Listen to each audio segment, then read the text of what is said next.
قیامت کا دن، قیامت کے دن کیا ہوگا؟ قیامت کے دن انسان کا حساب کتاب ہوگا۔ قیامت کے دن انسان سے سوال کیے جائیں گے، ہمیں ان کے جواب کے لیے تیار رہنا چاہیے۔ تو آئیے دیکھتے ہیں کیا ہے قیامت کا دن۔ نہیں، میں قیامت کے دن کی قسم کھاتا ہوں، اور نہیں، میں بہت ملامت کرنے والے نفس کی قسم کھاتا ہوں۔ کیا انسان گمان کرتا ہے کہ بے شک ہم کبھی اس کی ہڈیاں اکٹھی نہیں کریں گے؟ کیوں نہیں، ہم انہیں اکٹھا کریں گے، اس حال میں کہ ہم قادر ہیں کہ اس کی انگلیوں کی پورے درست کر کے بنا دیں۔ بلکہ انسان چاہتا ہے کہ اپنے آگے آنے والے دنوں میں بھی نافرمانی کرتا رہے۔ وہ پوچھتا ہے اٹھ کھڑے ہونے کا دن کب ہوگا؟ پھر جب آنکھ پتھرا جائے گی اور چاند گہنا جائے گا اور سورج اور چاند اکٹھے کر دیے جائیں گے، اور اس دن انسان کہے گا کہ بھاگنے کی جگہ کہاں ہے۔ جب بھی کوئی آفت آتی ہے تو انسان وہاں سے بھاگ نکلتا ہے، لیکن قیامت کے دن کی آفت ایسی ہوگی کہ وہاں سے کوئی بھاگ بھی نہ سکے گا، ہرگز نہیں، پناہ کی کوئی جگہ نہیں۔ اس دن تیرے رب ہی کی طرف جا ٹھہرنا ہے۔ لہٰذا ضروری ہے کہ ہم اس دنیا میں رہتے ہوئے اپنے رب کی رضا کے کام کریں تاکہ رب کی ملاقات ہمارے لیے خوشگوار ہو جائے۔ تو ہم بات کر رہے تھے قیامت کے دن کے حساب کتاب کی۔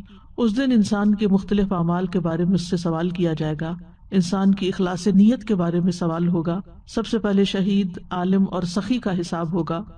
صحیح مسلم کی روایت میں ہے، ابو ہریرہ رضی اللہ عنہ کہتے ہیں، میں نے رسول اللہ صلی اللہ علیہ وسلم کو یہ فرماتے ہوئے سنا، بے شک قیامت کے دن سب سے پہلا شخص جس کے خلاف فیصلہ کیا جائے گا وہ شہید ہوگا، اسے پیش کیا جائے گا تو اللہ تعالیٰ اسے اپنی عطا کردہ نعمت کی پہچان کرائے گا تو وہ اسے پہچان لے گا۔ وہ پوچھے گا تو نے نعمتوں کو پا کر کیا کیا؟ وہ کہے گا میں نے تیرے راستے میں لڑائی کی یہاں تک کہ مجھے شہید کر دیا گیا۔ تو اللہ تعالیٰ فرمائے گا تو نے جھوٹ بولا، تم اس لیے لڑے تھے کہ تمہیں بہادر کہا جائے، سو کہہ دیا گیا۔ پھر اس کے بارے میں حکم دیا جائے گا کہ اس کو منہ کے بل گھسیٹا جائے یہاں تک کہ آگ میں ڈال دیا جائے گا۔ پھر وہ شخص لایا جائے گا جس نے علم حاصل کیا، اس کی تعلیم دی اور قرآن کی قرات کی، تو اسے پیش کیا جائے گا تو وہ اسے اپنی نعمتوں کی پہچان کرائے گا، وہ اسے پہچان لے گا۔ اللہ تعالیٰ فرمائے گا تو نے ان نعمتوں کو پا کر کیا کیا؟ وہ کہے گا میں نے علم حاصل کیا اور اسے سکھایا اور تیری خاطر قرآن کی قرات کی۔ وہ فرمائے گا تو نے جھوٹ بولا، تو نے علم اس لیے حاصل کیا کہ تجھے عالم کہا جائے، اور تو نے قرآن اس لیے پڑھا کہ کہا جائے کہ یہ قاری ہے، سو وہ کہہ دیا گیا۔ پھر اس کے بارے میں حکم دیا جائے گا کہ اسے منہ کے بل گھسیٹا جائے یہاں تک کہ وہ آگ میں ڈال دیا جائے گا۔ استغفر اللہ۔ وہ شخص جس کو اللہ نے وسعت دی اور ہر طرح کا مال عطا کیا، اسے لایا جائے گا، وہ اسے اپنی نعمتوں کی پہچان کرائے گا تو وہ اسے پہچان لے گا۔ وہ فرمائے گا تم نے ان نعمتوں کا کیا کیا؟ وہ کہے گا میں نے کوئی ایسی راہ نہیں چھوڑی جس میں مال خرچ کرنا تجھے پسند نہ ہو مگر یہ کہ میں نے وہاں مال خرچ کیا، یعنی جہاں بھی تجھے پسند تھا وہاں خرچ کیا۔ اللہ تعالیٰ فرمائے گا تم نے جھوٹ بولا، تو نے یہ سب اس لیے کیا کہ تجھے سخی کہا جائے، سو ایسا ہی کہا گیا۔ پھر اس کے بارے میں حکم دیا جائے گا تو اسے منہ کے بل گھسیٹا جائے گا، پھر آگ میں ڈال دیا جائے گا۔ اللہ سبحانہ وتعالیٰ ہم سب کو اس سے محفوظ رکھے۔ عام طور پر ہم یہ سمجھتے ہیں کہ سزا جو ہے وہ کافر کے لیے، منافق کے لیے، مشرک کے لیے ہے، کبیرہ گناہ کرنے والوں کے لیے ہے، لیکن یہاں پر آپ دیکھیے کہ یہاں سزائیں بتائی جا رہی ہیں نیک اعمال کرنے والوں کے لیے جن کی نیت خالص نہ ہو، جن کی نیت میں فطور ہو، جن کے دل کے اندر یہ ہو کہ لوگ مجھے اپریشیٹ کریں۔ کوئی بھی وہ کام کرے، چاہے پڑھنے لکھنے کا ہو یا مال خرچ کرنے کا یا اللہ کے راستے میں نکلنے کا، وہ سارا اس لیے ہو کہ لوگوں کی نظر میں بڑا بنے۔ اور آپ دیکھیں عام طور پر لوگوں کا محاورہ ہوتا ہے تم یہ کر رہے ہو، دیکھو لوگ کیا کہیں گے، لوگ کیا کہیں گے، لوگ کیا کہیں گے۔ یعنی جب کوئی برا کام کر رہا ہو تو اس کی برائی چھڑانے کے لیے میں کہتے دیکھو لوگ کیا کہیں، تو کوئی اللہ کے ڈر سے برائی نہیں چھوڑی بلکہ لوگوں کے ڈر سے چھوڑی، تو اس برائی چھوڑنے کا بھی کیا فائدہ جو صرف لوگوں کے ڈر سے ہو۔ پھر اسی طرح جب کوئی بچہ اچھا کام کرے یا اس کو موٹیویٹ کرنا ہو تو ہم اسے کہتے ہیں کہ تم ایسا کام کرو جو کسی نے نہ کیا ہو، تمہارا نام روشن ہو جائے، تم تاریخ میں اپنا نام لکھوا جاؤ، اور اس قسم کی باتیں جو صرف دنیا سے تعلق رکھتی ہیں۔ جبکہ کوئی بھی کام ہو، چاہے دین کا ہو یا دنیا کا، اس کو کرنے کے لیے ہماری نیت کیا ہونی چاہیے کہ میرے اس کام سے میرا رب راضی ہو جائے، اور یہ نیت ہوتی ہے تو تبھی انسان برے کام بھی چھوڑ دیتا ہے کہ یہ کام میری رب کی رضا کا نہیں ہے اس لیے مجھے یہ نہیں کرنا، اور اچھے کام تو وہ کرتا ہی اس لیے ہے کہ اس کا رب اس سے راضی ہو جائے۔ اور ریاکاروں کا انجام کیا ہے؟ رسول اللہ صلی اللہ علیہ وسلم نے فرمایا مجھے تمہارے حق میں سب سے زیادہ ڈر شرک اصغر کا ہے۔ صحابہ نے عرض کیا شرک اصغر کیا ہوتا ہے؟ آپ نے فرمایا ریاکاری۔ اللہ عز و جل قیامت کے دن جب لوگوں کو بدلہ دے گا تو ریاکاروں سے کہے گا ان ہستیوں کی طرف چلے جاؤ جن کے سامنے دنیا میں ریاکاری کرتے تھے، اور دیکھو ان کے پاس تمہارے لیے کیا بدلہ ہے، وہ تمہیں کیا دیتے ہیں۔ جن کے لیے کام کیا تھا انہی کے پاس جاؤ اور ان سے ہی جزا لو. اب دیکھیے کہ انسان دنیا میں بھی جب انسانوں کے لیے کام کرتا ہے تو انسان اسے ہیومیلیٹ کر دیتے ہیں, اسے ذلیل کرتے ہیں, اس کے کام میں نقص نکالتے ہیں, اور پھر انسان کا دل ٹوٹ جاتا ہے اور پھر انسان کام چھوڑ دیتا ہے کیونکہ اس نے انسانوں کے لیے کام کیا تھا. لیکن جو شخص اللہ کے لیے کام کرتا ہے اسے لوگوں کی تنقید کی, لوگوں کے رویوں کی پھر پرواہ نہیں رہتی, کیونکہ اسے معلوم ہے کہ اس نے ایک اچھا کام کیا ہے اور اس کی جزا اللہ کے پاس ہے اور لوگوں سے تعریف کی ضرورت نہیں ہے. اور وہ ان چیزوں سے بے نیاز ہو جاتا ہے, ان چیزوں سے اوپر اٹھ جاتا ہے, اسے پھر لوگوں سے شکوے نہیں رہتے کیونکہ اس نے اللہ کے لیے کیا اور اللہ نے ہر کام اس کا لکھ لیا, ہر چھوٹا اور ہر بڑا کام اس کے نامہ اعمال میں درج ہو گیا. اس لیے اس کو پھر اللہ کے راستے پر استقامت بھی نصیب ہوتی ہے, کیونکہ جو اللہ کے لیے کرتا ہے پھر اللہ اس سے راضی ہوتا ہے, پھر اللہ تعالیٰ اس کے لیے مزید نیکیوں کے راستے کھول دیتا ہے.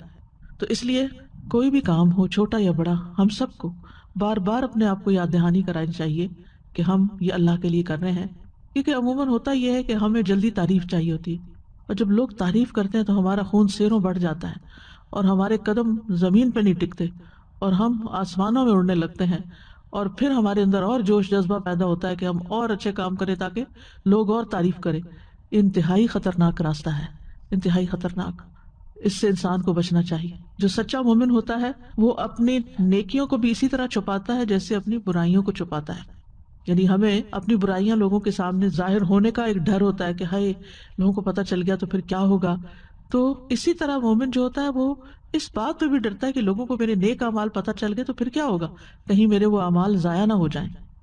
جی استاذہ, یہ جو آپ نے بات کی نا کہ صرف اللہ کے لیے ہو, یوزلی ہم جب کام کرتے ہیں تو ہم کہتے ہیں اللہ کے لیے تو کر رہے ہیں, لیکن اس میں ایک مکس فیلنگ بھی ہوتی ہے کہ ہمیں وہ بھی مل جائے, اپریسیشن ملے, لیکن لوگوں کی یہ تعریف بہت ملے. ضروری ہے کہ اس کو اپنے کو اسکرین کرتے رہنا کہ صرف اللہ کے لیے, چاہے بالکل. کچھ بھی لوگ کہیں نہ کہیں, ہم صرف اللہ کے لیے کریں. یہ بالکل. بہت مشکل کام ہے لیکن کانسٹینٹلی چیک کرنا ضروری ہے ہمارے لیے. اور خاص طور پر جب ہم اپنے لوگوں کے اندر بیٹھے ہوں, اپنی محفلوں میں, اپنے گھر میں, اپنے قریبی لوگوں کے پاس, تو ہم کہتے ہیں یہ تو اپنے ہی ہے نا, ان کو بتا بھی دیا تو کیا ہوگا. نہیں, کوئی بھی ہو, چاہے سگی ماں یا باپ ہی کیوں نہ ہو, اس کے سامنے بھی اپنا نیک عمل نہیں کھولنا چاہیے. الا ما ظہر منہا, مگر یہ کہ جو چیزیں آبویس ہو جاتی ہیں وہ چھپائے بھی چھپتی نہیں ہیں یا خود بخود کوئی ظاہر ہو جائیں. استاذہ جی, یہ جو بھی اپنے حدیث پڑھی نا اس کے لیے شہید اور عالم کے بارے میں, اس سے تو اتنا زیادہ ڈر اس لیے لگ رہا تھا کہ شہادت کا کتنا بڑا رتبہ ہے, کہ دعا بھی سکھائی گئی, پھر یہ بھی کہا گیا کہ اگر دل سے آپ نیت سے چاہتے ہیں تو بستر پہ بھی موت آئے گی, تو شہادت کا رتبہ اتنا بڑا رتبہ ہے اس کا. لیکن یہاں پہ جو پتہ چلا کہ وہ سب کا سب نیت پہ ڈیپینڈ کرتا ہے. نیت پہ ڈیپینڈ کرتا ہے. جس عمارت کی بنیاد ہی نہ ہو وہ کھڑی کہاں سے رہ سکتی ہے. سازا جی, میں یہ سوچ رہی تھی کہ ایز اے ٹیچر اور ایز اے پیرنٹ بچپن سے یہ سکھایا جاتا ہے کہ ریوارڈ اینڈ اپریسیشن دیں.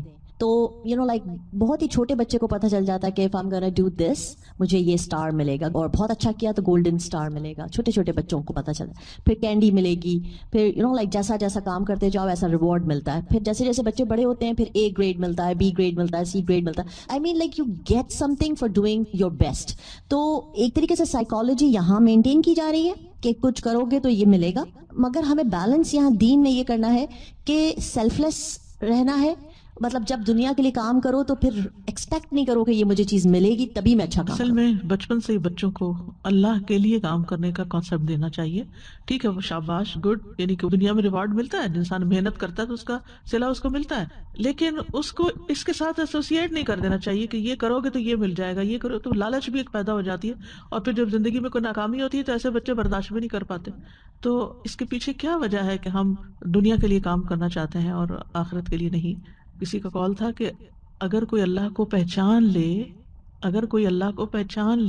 تو وہ کبھی غیر اللہ کے لیے کچھ بھی نہ کرنا چاہے. اصل مشکل ہماری یہ ہے کہ ہم اللہ کو نہیں پہچانتے کہ کون ہے وہ جس کو دکھانا ہے, جس کے لیے کرنا ہے, اور کون ہے وہ جو سب سے بڑا ریوارڈ دے سکتا ہے. اور اگر انسان لوگوں کو پہچان لے تو کبھی لوگوں کے لیے کام نہ کرے, کیونکہ لوگ جب کسی کی کوئی کوالٹی دیکھتے ہیں, کوئی خوبی دیکھتے ہیں تو وہ فوراً جیلس ہونا شروع کر دیتے ہیں, یہ کر گیا میں پیچھے رہ گیا.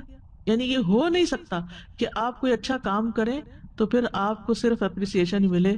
آپ کو کوئی نہ کوئی تنقید بھی کرے گا یا اس کو گرائے گا بھی, یا پھر یہ ہے کہ دل میں کوئی جلن کوڑا محسوس کرے گا. یعنی کسی نہ کسی درجے کا کوئی حسد اور رشک. کل ذی نعمت محسود, ہر صاحب نعمت حسد کیا جاتا ہے. اور پھر ہم کہتے ہیں اوہو ہمیں نظر لگ گئی, یہ کام میں رکاوٹ آ گئی, کیونکہ ہم نے خود ہی اس کو اتنا زیادہ الیبوریٹ کر دیا کہ پھر اس کے بعد کیا باقی رہا, خود اپنے پاؤں پہ کلاڑی ماری. وہ کہتے ہیں نا کہ اپنے منصوبوں کی تکمیل کے لیے رازداری سے کام لو. عبادات سے متعلق سوالات۔ حقوق